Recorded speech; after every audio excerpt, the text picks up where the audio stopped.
les mamans, aujourd'hui je vais vous parler des compléments alimentaires. Alors, est-ce qu'il faut prendre des compléments alimentaires pendant la grossesse?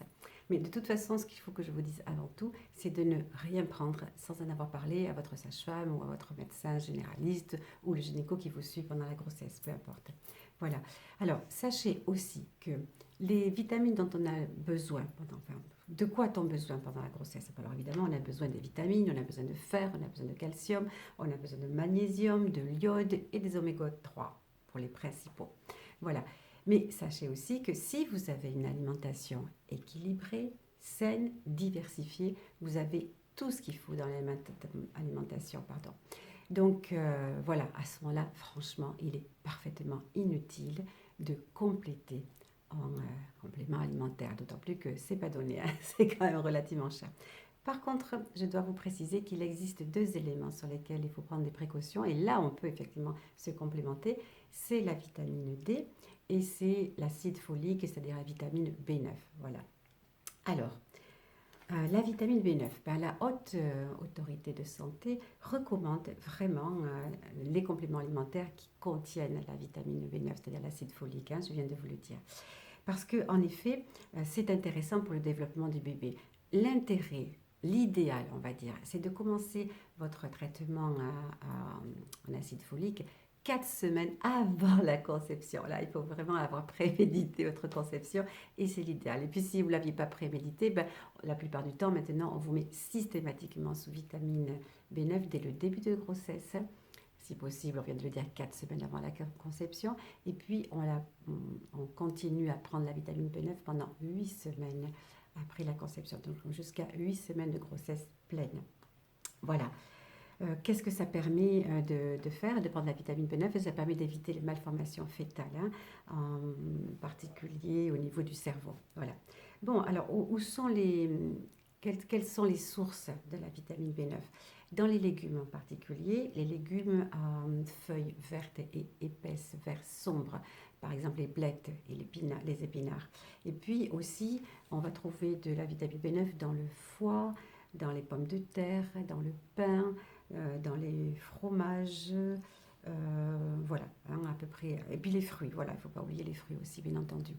Pour les œufs, le fromage, le foie et les pommes de terre et le pain, c'est en quantité moins importante que dans les légumes à feuilles vert sombre, comme je viens de vous le dire.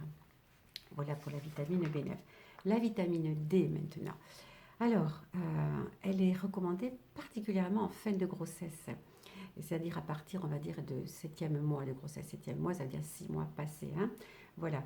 Elle est essentielle, cette vitamine D, pour le bon développement du squelette du bébé, pour soi-même en temps normal, lorsqu'on n'est pas enceinte obligatoirement, mais particulièrement lorsqu'on est enceinte, pour le bon développement osseux, donc du squelette du bébé, hein.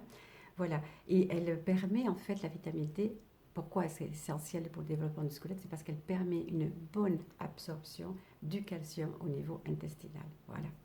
Donc, quelles seront les sources de la vitamine D de manière naturelle? En fait, on va dire, en gros, il y en a une très très facile à mettre en place, hein. La meilleure source de vitamine D, c'est notre peau, tout simplement.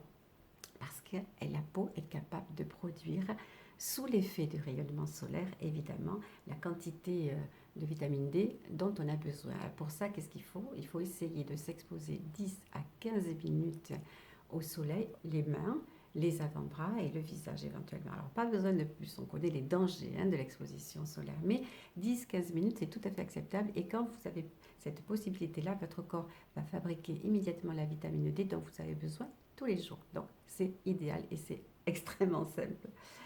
Voilà. Qu'est-ce qu'on peut dire aussi pour la vitamine D?